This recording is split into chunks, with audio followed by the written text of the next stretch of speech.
Muy buenos días a todos. Hoy me encuentro en el consultorio del doctor Ernesto Barbosa, que para mí es un honor. Él es cirujano plástico de la Universidad del Rosario. Además, también es presidente, digámoslo así, de la Sociedad Colombiana de Cirugía Plástica, Estética y Reconstructiva. ¿Cómo te encuentras hoy, doctor? Pues Cristian, muy bien, muchas gracias. Encantado de acompañarlo y pues dispuesto a contestar todas las preguntas que toda su audiencia pueda tener y tener este espacio es maravilloso. Claro que sí, pues te he invitado para charlar todo el tema de digámoslo así, de la cirugía plástica, todo lo que tiene que ver ser un médico en este campo. Y pues ahí viene mi primera pregunta. ¿De dónde viene este término de cirugía plástica, de médico cirujano? Claro que sí. Entonces, mire, el término de cirugía implica el término de cortar, de abrir un cuerpo, de intervenir quirúrgicamente a una persona. La plástica proviene del griego y habla de poder modificar, de poder mejorar una parte o diferentes partes del cuerpo. La cirugía plástica nació después de la Primera Guerra Mundial, cuando los soldados y las personas ya no se morían en la guerra, pero quedaban con deformidades. Claro.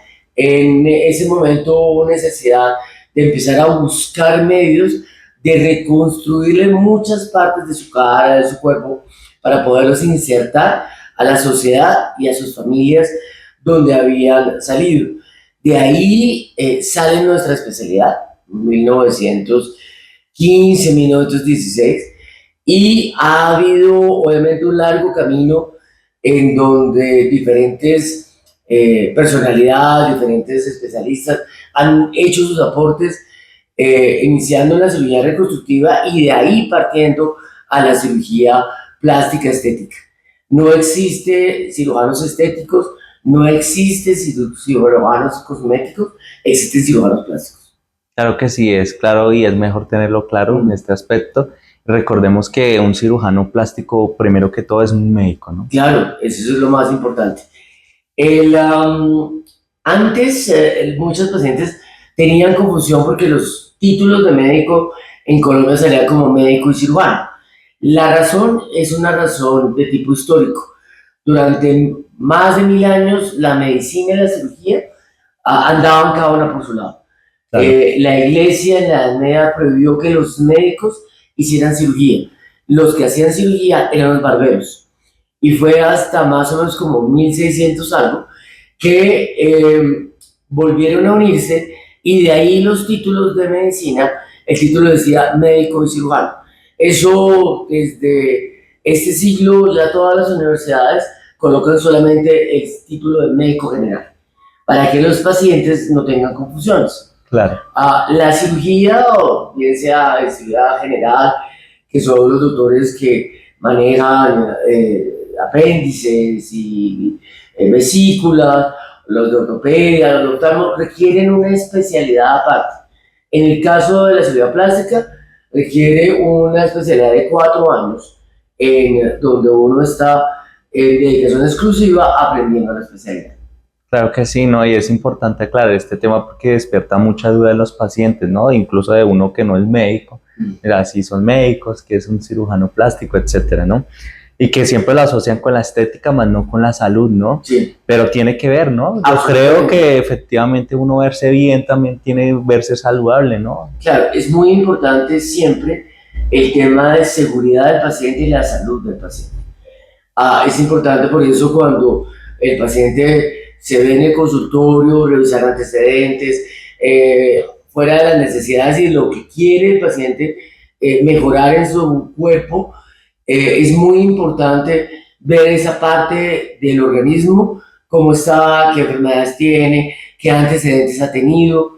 Es por eso que es importante que el paciente no le oculte información al médico. Nosotros desde la Sociedad Colombiana de Cirugía Plástica siempre hemos hablado de los 4 pilares de seguridad. El primer pilar es que donde se vaya a operar, quien la vaya a operar sea un cirujano plástico certificado. Para eso el Ministerio de Salud tiene una herramienta muy buena que es el RETUS. En el RETUS el paciente puede entrar con el nombre y la cédula del cirujano y ver si realmente es quien dice ser Lo segundo es la clínica donde se va a operar, el hospital donde se va a operar, tenga las habilitaciones de la Secretaría para tener un medio seguro donde operar. Lo tercero es el paciente mismo, requiere exámenes de laboratorio, ver antecedentes, revisar si es un paciente apto para hacer la cirugía. Y el cuarto es el proceso alrededor de la cirugía, claro, que el paciente siga las indicaciones y los cuidados adecuados con respecto a su cirugía.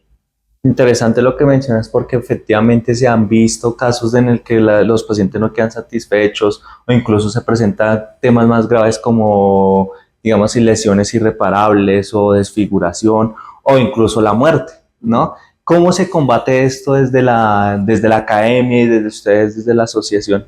Pues mire, toda cirugía tiene un riesgo. Claro, eso sí es inevitable. Riesgo inherente a la misma cirugía, porque toda cirugía puede tener diferentes riesgos de cicatrización, de evolución del procedimiento. Hay riesgos alrededor de la anestesia, hay riesgos alrededor del espacio después de la cirugía, porque el paciente no sigue las recomendaciones que requiere de su cirugía. Pero también el paciente se expone innecesariamente cuando el paciente acepta, por ejemplo, una oferta en internet, que una cirugía es muy barata, o hagas un procedimiento y obtenga otro gratis. Esas ofertas, esas cosas deberían alertar a las personas.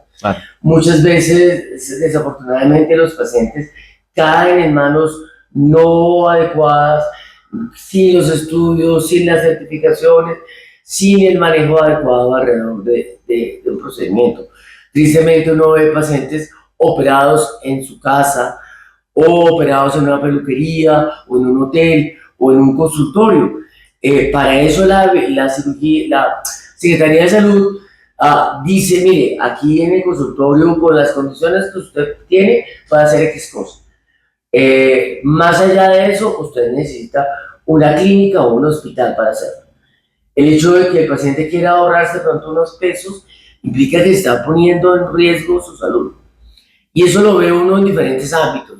Por ejemplo, la inyección de biopolímeros, que son todas esas sustancias lesivas, que son plásticos, silicona, metilmetacrilato, que lo ponen diferentes personas, ofreciéndoles unos resultados y unas sustancias que aparentemente son seguras, pero que al final resultan siendo pues peligrosas para el paciente con un riesgo muy alto. Es muy importante siempre establecer una buena relación médico-paciente. Claro. El paciente debe decirle al médico qué quiere, qué le gustaría. De ahí uno parte para decirle al paciente eso es posible o no es posible. Claro. Uno de los problemas de los programas de inteligencia artificial, donde uno le muestra un posible resultado, es que el programa, si yo quiero volverme Brad Pitt, en el programa puedo volverme Brad Pitt, pero en la cirugía no sucede eso. Claro. Entonces puede tener a través de esos programas falsas expectativas. Y obviamente es necesario meter todo en conjunto para entender que esto es un proceso y que seguramente el ciudadano siempre está poniendo lo mejor de su parte, pero es muy importante ese diálogo para saber qué esperar de una cirugía. Claro que sí, es importante eso, ¿no? El resultado. Y digamos así, de tu experiencia profesional y alertar a las personas, ¿cuándo yo puedo saber más o menos qué me alerta de que mi cirujano no es un cirujano o que no tiene los cuidados que debería tener, los permisos de digamos así, del Ministerio de Salud, etcétera? Pues mire, en todo consultorio tiene que haber una ficha de habilitación de la Secretaría. Eso es muy importante. Habilitando los servicios que están adecuados en el consultorio. Lo segundo es el RETUS, lo que le digo. El RETUS sí, claro. Permite ver si realmente este médico es cirujano plástico o es médico general. Lo tercero, una posibilidad es entrar a la página de la Sociedad Colombiana de Cirugía Plástica, donde pueden mirar si el cirujano plástico existe en la sociedad. No todos los cirujanos plásticos son de la sociedad, pero por eso es tan importante lo que el gobierno dice en el RETUS. Alertarse en cuanto a ofertas las abuelitas decían, tenían un dicho, de eso tan bueno no dan tanto ni tan barato. Entonces algo demasiado barato. O lo barato sale O lo caro. barato sale caro. De eso tan barato, ofertas, rifas. Eso no es la actitud de un especialista que después de haber hecho medicina 7 años, ha estudiado 4 años, ha hecho scholarships o ha hecho otro tipo de estudios. Yo tengo un scholarship con la Universidad de Yale. Entonces, no es tan fácil que una persona que ha hecho tantos estudios, que además todos los insumos tienen un costo, todos los insumos buenos tienen un costo, ofrezcan un precio más barato o una rifa. Eso es algo que es una red flag, como dice la nueva generación, de ¿será que esta persona sí es un cirujano plástico? ¿Será esta persona sí está adecuadamente entrenada para hacer la cirugía? ¿O tengo realmente que cuidarme de realizarme una cirugía aquí o allá? Claro que sí, como en todo, uno siempre que va a contratar a una persona o esto, pues tener y la internet ahora le ofrece una capacidad de investigar el perfil de la persona, etc. Claro, lo que pasa es que con los medios, con TikTok, con Instagram, con todo esto, digamos, no, ellos no tienen un mecanismo de colar quién está certificado, quién no. Entonces, no necesariamente lo que aparece en TikTok o lo que aparece en Instagram, que yo además tengo mis canales en Instagram, en YouTube, en TikTok, es realmente de fiar, no necesariamente. No necesariamente todos los procedimientos que aparecen ahí son de fiar. Especialmente uno lo ve con procedimientos que hacen en China. Qué sé yo, cortes de la ceja por encima o por abajo para tratar de subir una ceja o tratar de elevar un párpado. Es algo que en Occidente pertenece a la historia de la cirugía plástica.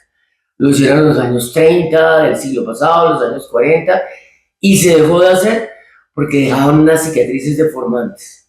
Entonces, no necesariamente todo lo que aparece en redes es lo último y no necesariamente todo lo que aparece en redes es verdad. Y eso ocurre en medicina, en política, en absolutamente derecho, todo. etcétera. Yo que soy abogado. Ahora te quiero preguntar es eso, ahora entremos al tema específico de la cirugía. ¿Cuáles son las cirugías más comunes que, digamos, en Colombia se están haciendo, en Latinoamérica? Aquí también me imagino que vendrá mucho extranjero porque es más barato. Eso dicen, pero no sé si será verdad. Tú me lo contarás. Vamos por partes. Uno, ¿cuáles son las cirugías más comunes según ISAPS, que es la Organización Internacional de Cirugía Plástica? En Colombia las cirugías más comunes son las de contorno corporal. Esto incluye liposucciones, lipectomías, explantaciones, que es el retiro de implantes mamarios, la colocación de implantes mamarios. En un segundo plano estaría, bueno, y el aumento glúteo. En un segundo plano estarían cirugías faciales como rinoplastias, cirugías para los párpados, rejuvenecimientos faciales. Ok.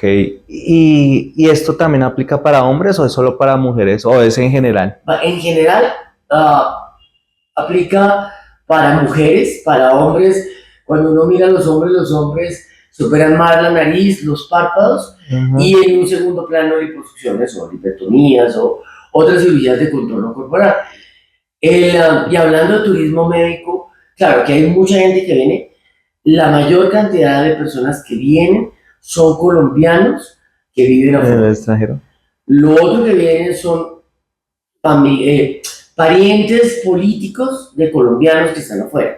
Parejas, esposos, esposas, suegros, cuñados de un colombiano que está afuera pero que tienen otra nacionalidad. Y con una menor relación, pacientes puramente extranjeros. Nosotros como país sí recibimos mucha gente que viene de afuera. Sin embargo, cuando uno mira el contexto del mundo, tenemos un par de problemas. Uno, en Colombia la gente no se esfuerza para aprender inglés. Entonces, al paciente realmente gringo o europeo de no habla española, le cuesta mucho comunicarse aquí, a veces con el cirujano, con el anestesiólogo, con la enfermería, en muchos sitios y eso hace que sea una barrera muy importante para que vengan pacientes de otra cultura. Lo otro, desafortunadamente, y eso lo ve uno en noticias acerca de Cartagena cada rato, la idea de que el médico por ser extranjero le tiene que cobrar más. El trabajo no vale X plata, sea usted colombiano, sea usted gringo, sea usted canadiense, porque realmente lo que usted está cobrando es su trabajo, Exacto. lo que usted hace, lo que implica sus conocimientos, el esfuerzo, la dedicación que usted está colocando. Sin embargo, eso también se vuelve una barrera en el momento que una persona elige un destino turístico para operarse. Entonces, por ejemplo, en algunos casos, por ejemplo, aquí una cirugía de una paciente que cotiza le puede costar el triple de lo que le cuesta en Turquía. El paciente se va a Turquía y no viene a Colombia. Entiendo perfectamente lo que mencionas y además también la imagen del país, ¿no? Pues Claro. todavía la hemos mejorado, pero pues todavía es muy... Yo creería que no. En los Ok. últimos años hemos entrado en unas etapas de violencia, Ujú. de secuestros, de inseguridad, y yo creo que la imagen que habíamos mejorado se ha empeorado nuevamente. Siempre bravo. También tenías como como esta, digamos, esta idea de que el país estaba como en esa idea. Y es verdad, porque pues yo hablo con muchos extranjeros y una rusa me decía, yo busqué para viajar a Latinoamérica y en los países que menos me recomendaban era Colombia. Claro, además porque los extranjeros, por ejemplo, en el caso de los americanos, tienen unos servicios y en los servicios, obviamente Colombia aparece con una cantidad de alertas rojas en diferentes ciudades Exacto. y en el país en general. Y eso hace que el extranjero piense dos veces antes de venir acá y se vaya a México o se vaya a Costa Rica o prefiera República Dominicana o vaya a Argentina, porque son países para ellos desde el punto del gobierno americano más seguros. Claro que sí. Ahora hablemos del tema de las cirugías plásticas en el sentido de, digamos, yo me quiero operar la nariz, etcétera, pero ¿cómo hago para saber cómo la quiero, cómo esto? Porque hay muchos reclamos que quedan, dicen algunos como Michael Jackson. ¿Tú qué Claro, opinas? mire, por eso le digo, lo primero es establecer una buena relación médico-paciente. Claro. Y en la buena relación hay obviamente un examen físico del cirujano, que es mirar la nariz por dentro, mirar por fuera, revisar con el paciente las características de la nariz que tiene, revisar con el paciente cuáles son las expectativas y hasta dónde uno de cirujano podría llegar con las expectativas que tiene el paciente. Vale. En lo personal, obviamente cada cirujano funciona distinto. Yo me siento con el paciente y le muestro qué hago yo con respecto, por ejemplo, a la nariz. Le digo, le voy a mostrar pacientes pre y post de narices similares a la suya, de cómo he trabajado, a ver si lo que yo hago le gusta. Porque para gustos los colores. Hay pacientes que les gusta más recta, otros pacientes les gusta más respingada. Hay diferentes cosas y hay pacientes que dicen, sí, doctor, a mí me gusta este trabajo como a mí me gustaría otras cosas y de pronto lo que busca el paciente, de pronto no se lo puedo ofrecer yo. De pronto necesita otro cirujano distinto. Por eso es tan importante ese diálogo médico-paciente. Claro, es importante tenerlo claro. Y que también tiene que ver el rostro de la persona, no, Claro. no todas las narices, imagino que combinan las orejas, hasta el cabello hace que cambie, ¿no? Todo eso ustedes lo mirarán. Y el tema de, digamos, ¿cuál es la edad más o menos óptima para uno operarse, para hacer cambios en su cuerpo? ¿O no hay edad? Depende de la cirugía. Ajá. En general, uno espera que el paciente esté por encima de 18 años. Claro. Primero porque esté más maduro. Hay excepciones. Excepciones como las orejas empatadas, cuando las orejitas están paradas. Uno puede operar a los niños por encima de los 7 años. Porque además esos niños les hacen bullying, los molestan en el colegio y eso les ayuda a tener una mejor autoestima. Lo otro, niñas con senos muy grandes, de 13 o 14 años, eso se llama una gigantomastia original. Por lo mismo, que son incómodos para la espalda, dolores musculares, tiene que soportar el morbo de mucha gente, Entonces es muy incómodo para una niña. Esos casos se pueden operar pues, antes de 18 años. Las narices, uno espera usualmente 16 años para operarla cuando ha crecido la mayor parte de la cara del niño o de la niña para evitar distrofias o alteraciones posteriores. Lo más importante es el estado del paciente. Eso le decimos a los pacientes. Usted puede tener un paciente de 70 años perfecto, con todos los exámenes perfectos y poderse operar sin ningún problema. Y usted puede tener un paciente de 30 años, obeso, con diabetes, con hipertensión, con una gran cantidad de condiciones que no le permite operarse. Entonces, más que la edad, depende del estado físico. Okay. Obviamente, si estamos hablando de operar arrugas y rejuvenecer, pues una persona de 30 años no es una cirugía que necesite. Es un paciente de 50, 60, 70 años el que necesita estas cirugías. Y esto es el más llamativo, ¿no? Que uno ve que ya la gente mayor, que pueda tener 50, incluso a veces menos, empieza a hacer ese tipo de rejuvenecimiento. Yo tengo 57. Ajá. Entonces la pregunta es, ¿esto cuánto lo soporta la cara, no? Porque uno ve que a veces hacen como mucho, quedan como muñeco, no sé si es mal procedimiento o mucha cirugía. ¿Tú qué opinas de este tema? Primero, depende del cirujano, cada cirujano opera de una forma diferente. Segundo, depende del tiempo de la evolución de la cirugía que usted vea. O sea, toda cirugía va a tener inflamación.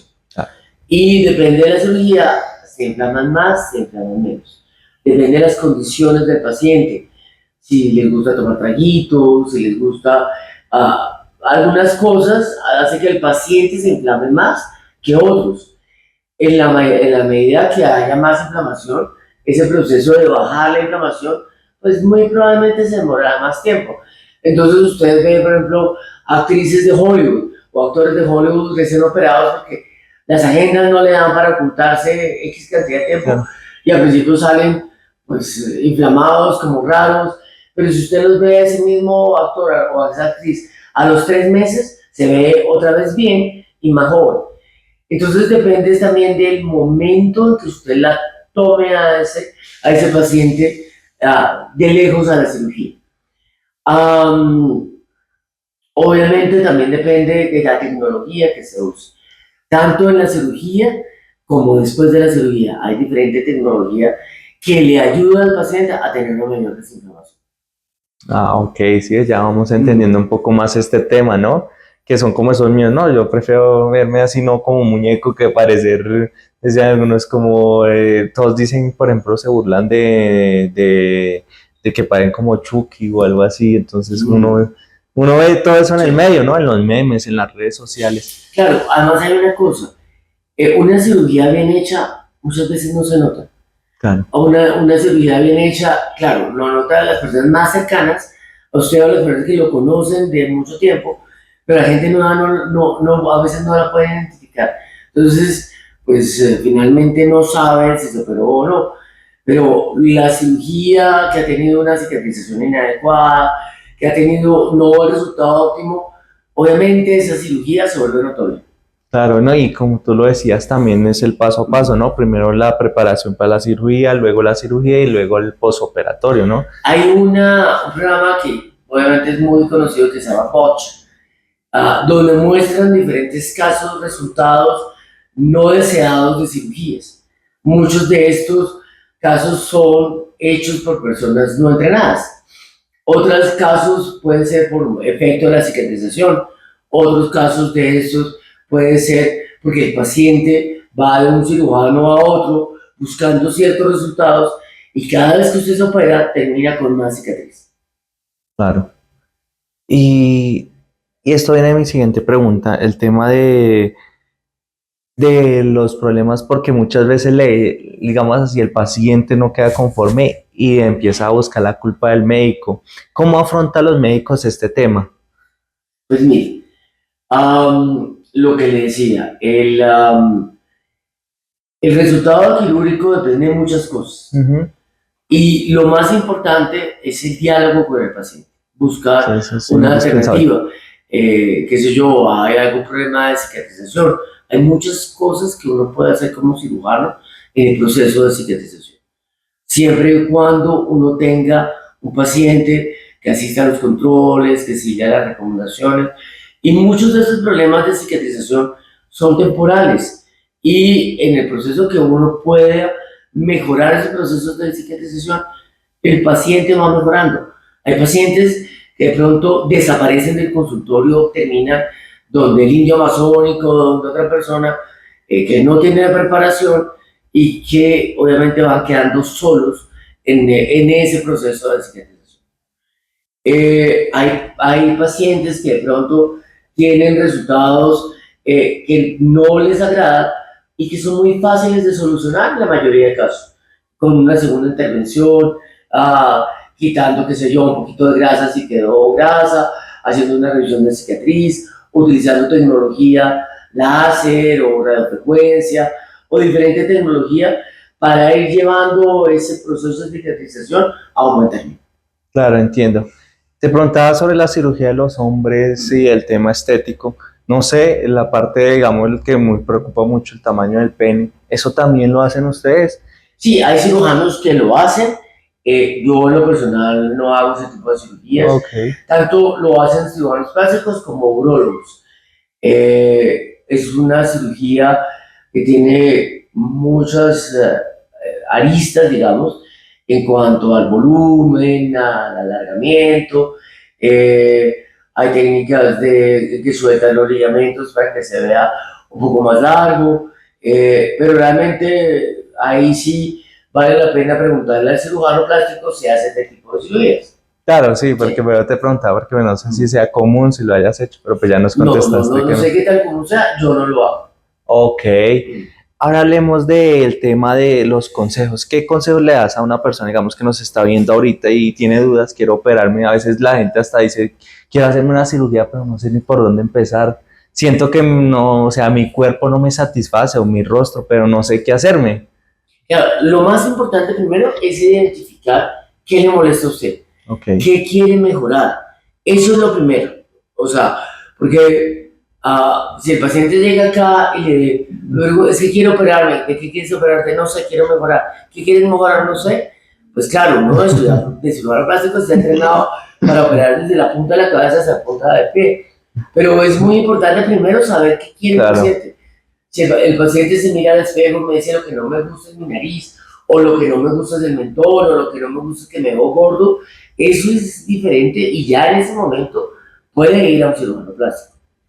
Segundo, establecer un vínculo con el cirujano plástico, ir a consulta. Algunos pacientes dicen, es que me toca pagar consulta. Claro, es el tiempo del cirujano plástico. Como es el tiempo, si usted va porque tiene molestias en el corazón con un cardiólogo, o si tiene problemas en una rodilla con un ortopedista, porque la idea es mirarlo a usted como paciente, ver sus antecedentes, ver si médicamente tiene las condiciones de hacer su procedimiento, revisarlo, hablar con el paciente. Eso requiere una hora por lo menos. Lo segundo es estar seguro que esta persona que lo va a operar tenga las condiciones. Es muy claro que cuando uno es cirujano plástico, uno no necesita colocar mucho diploma. Uno coloca el diploma de la Sociedad de Cirugía Plástica, obviamente tiene el de la habilitación. Yo tengo el de la aceptación de miembro del número de la sociedad, un reconocimiento de mi labor como presidente en la época del COVID, y no tengo más, no necesito más, porque lo que está ahí escrito está quién soy y todo mi conocimiento. Cuando el médico tiene 50 diplomas, esa también es una voz de alerta, porque lo que está tratando de hacer es que tiene el curso de liposucción, el curso de no sé qué, el curso de tal, y eso realmente se supone que se infiere que es necesario. Nosotros anualmente vamos por lo menos a 1 o 2 congresos, hacemos entrenamientos en nuevas cosas, estamos todo el tiempo en ese proceso de educación médica continua. Eso no tiene que recertificarse. Eso se infiere dentro de la especialidad. Pero si el médico tiene que estar mostrándolo tanto en paredes, es porque hay algo raro ahí. Claro, no, súper consejos, ¿no? ¿Y dónde te ubican? Yo estoy aquí en Bogotá, Bella Suiza. El teléfono de mi consultor es 310-221-8640 y yo estoy en la calle 127A con séptima. Pues obviamente estoy encantado de recibir a cualquiera que quiera mejorar. Claro que sí, ¿no? Y te dejo también ahí tus redes sociales para que te busquen. No me queda más sino agradecerte por participar en mi canal. Nos quedan muchas cosas más por hablar. Yo aquí me quedaría todo el tiempo, pero pues también tu tiempo es reducido. Antes, muchas gracias por participar. Cristian, muchísimas gracias de verdad. De verdad que estoy encantado, encantado de acompañarlo en este espacio. No, muchas gracias a ti. Muchas gracias a ustedes.